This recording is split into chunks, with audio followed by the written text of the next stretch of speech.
Hello everyone, welcome back to my channel. My name is Nkonye and I'm also known as NdiNaija. Ja. This is coming pretty late, but I would like to do a flip through of my 2019-2020 planners. This is the neutral binder system from Conjurin. This is the Navy, I believe it was called. So inside this binder, I had neutral inserts, and these were two of four binders that I got sometime between May of last year and January of this year. Part of the reason I had to get another one of these is because of this. This binder,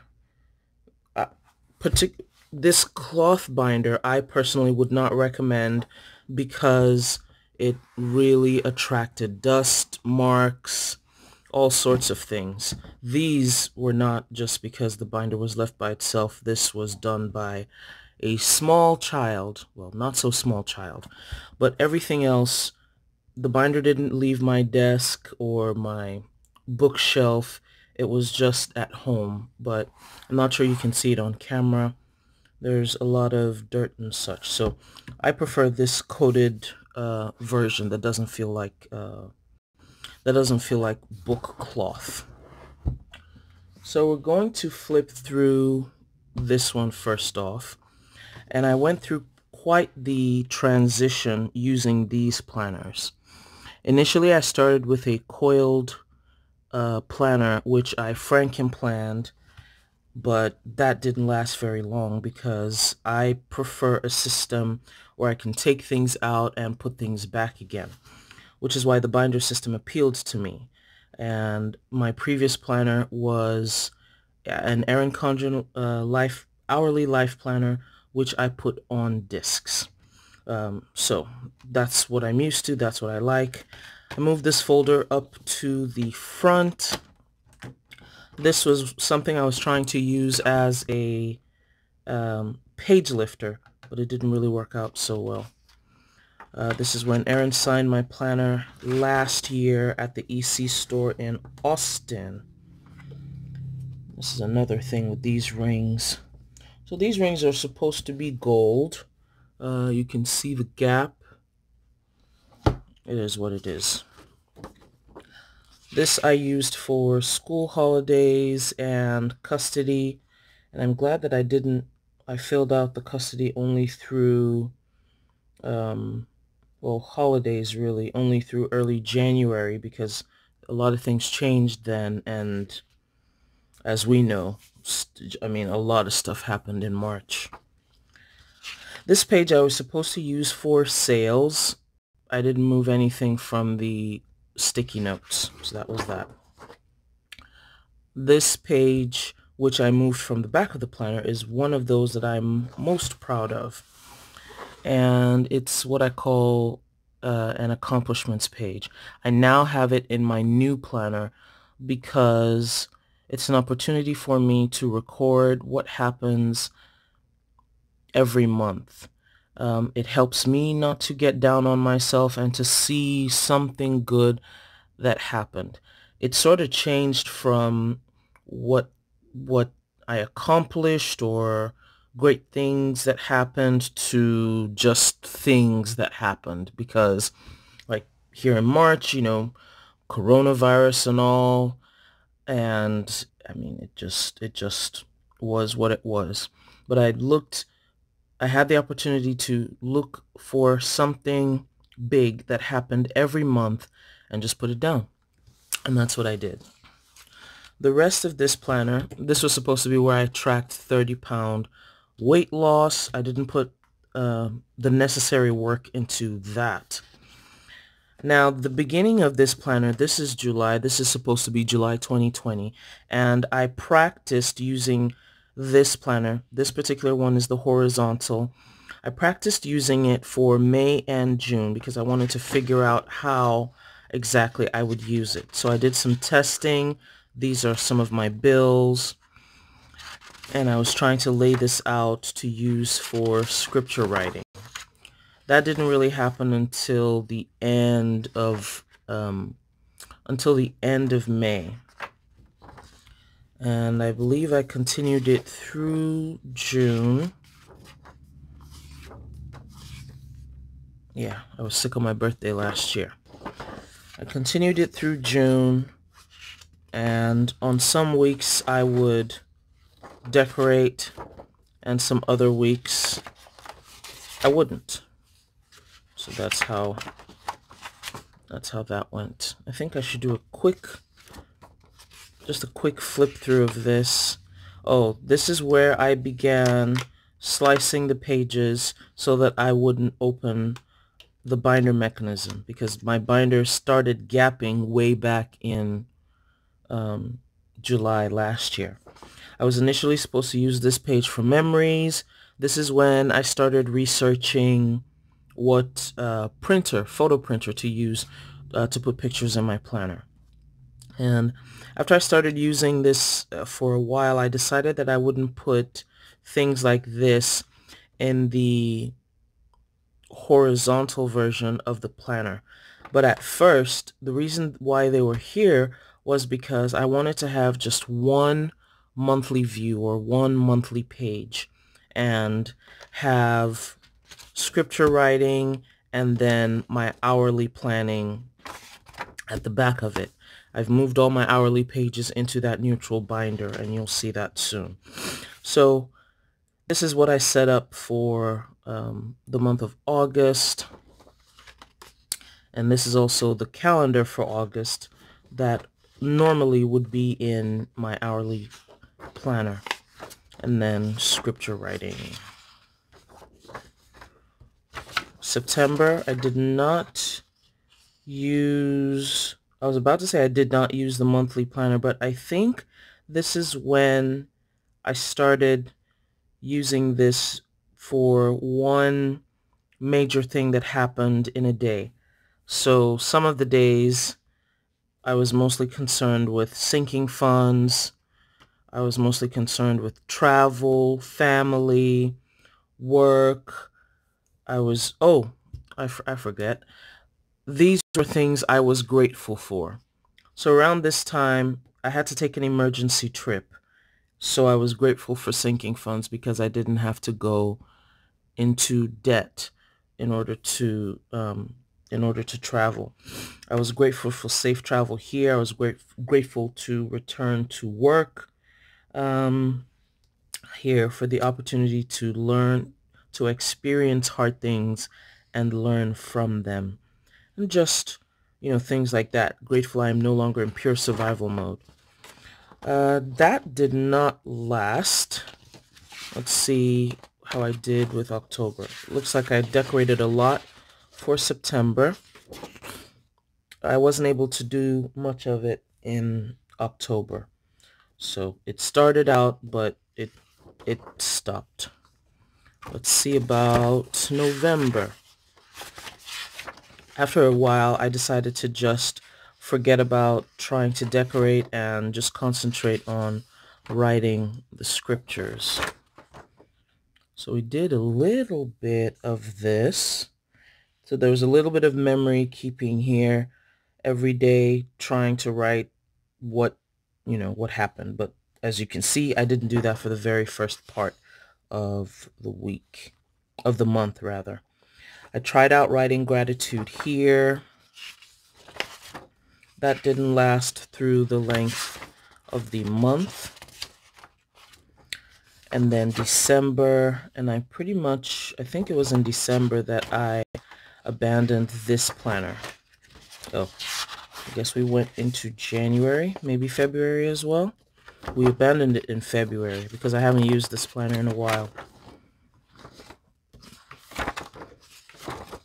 Yeah.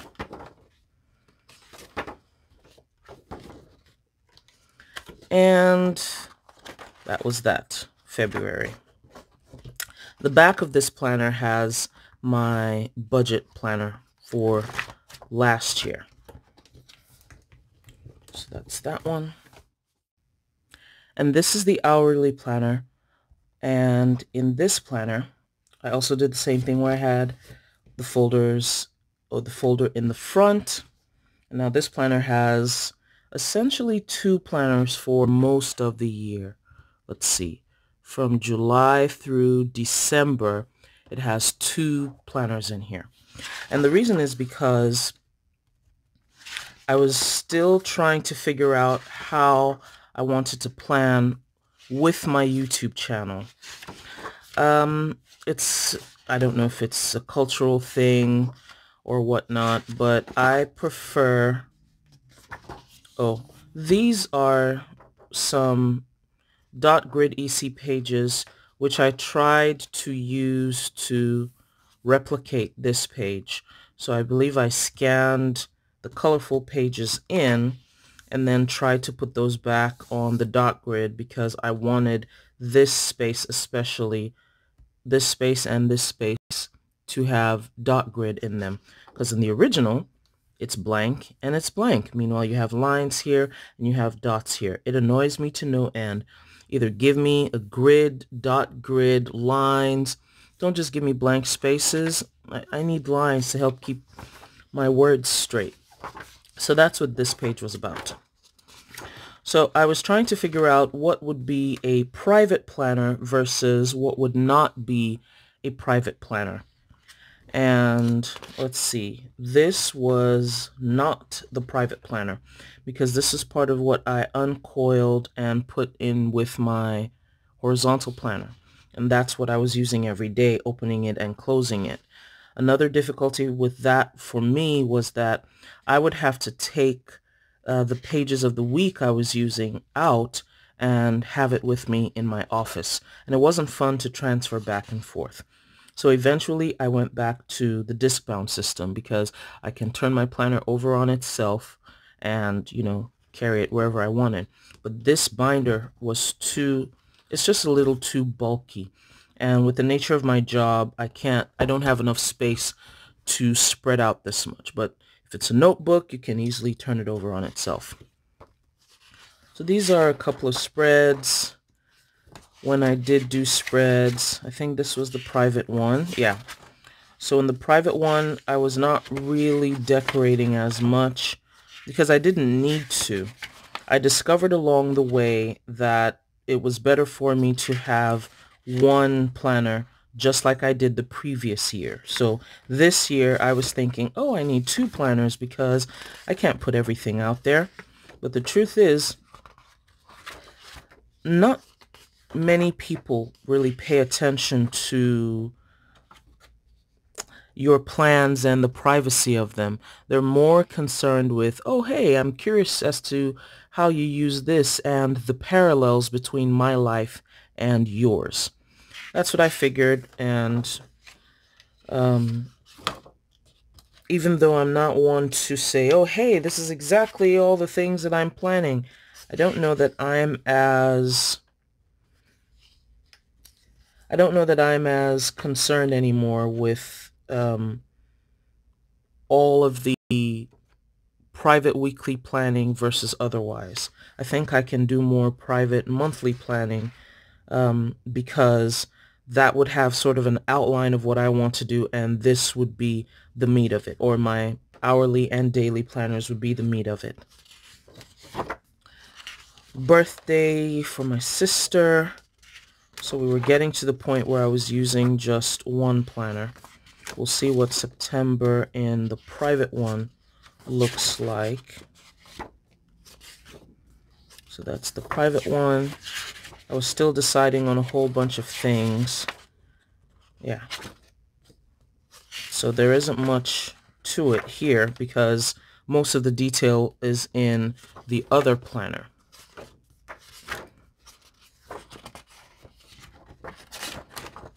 And it appears I did not use this planner until the last week of October. Okay, so where's the stuff that I actually used? So I actually used the private planner in most of October.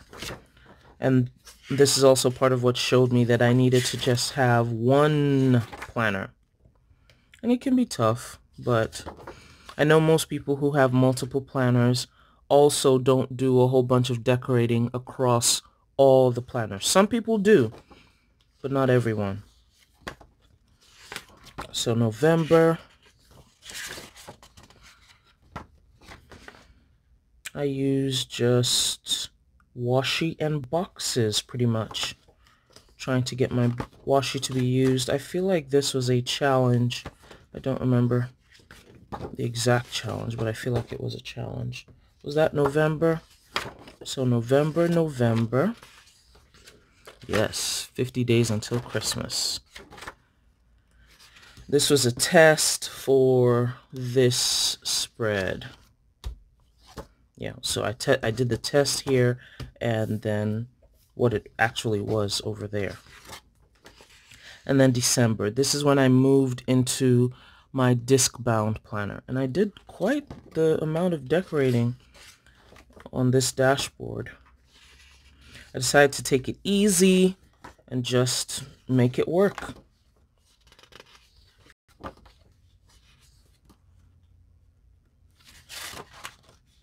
I was so proud of this page. This was a kit from Oso Paper. I loved this page. And then the week of Christmas, naturally, nothing happened. And then December, yeah, so this is when I got 1,000 subscribers on YouTube. Thank you, all of you who watch the channel. So this was the private planner. As you can see, nothing much happened right around, is this December? Oh, no. Yes, this is the private planner for December. So this is where I planned the week after Christmas. And then we get to January. Not much happened the first week. And I think this is, yeah. So there are no more private planner, public planner, whatever. I said, I'm just using one and this is what it is. So every month I would take out the inserts from here, punch it and put it on my discs. This is the last cover that I used, and I would have my EC stuff in front, weekly and then daily, and a bunch of EC notes, stickers, and then accessories and notes from Happy Planner. And that's what made up my system, along with top tabs. And it worked for me pretty much the whole year. And that's what worked for me the previous year. But, you know, I decided I wanted to try the coil. I wanted to try all this stuff. And this is where we were. So there was a lot more decorating. And I was quite happy with it. This. I loved this spread. It was so useful having this top section for appointments, bottom section for to-dos, and then dinner. Even though I quickly discovered this, it was better for me to use it daily. This was around when I was figuring that out. But I had already gotten a daily in January. Brain dumping, I went back to some old things that used to work for me. And I discovered here, I am not the one to put habits at the bottom. And all the memories and all that I was supposed to print out and keep here, I haven't done it yet. It's been moving from my monthly to-do lists. This is another one of that layout. And here, I was just trying to put things down. And it looks like the times when I used planner cake kits, somehow I was more productive. That's what it looks like. Yeah. So that is April. I was so proud of this page. This is when I decided that I was going to use this bottom section for scripture that stood out to me. Either scripture that stood out to me or scriptures that I wanted to memorize. And then change that to important dates. And it actually worked. Almost every month now, the scripture that is most, I don't know, most in my head that I have to repeat all the time, I write it down. I haven't written this down, but this was Nehemiah 4. And I couldn't write the whole chapter in there. So that was May.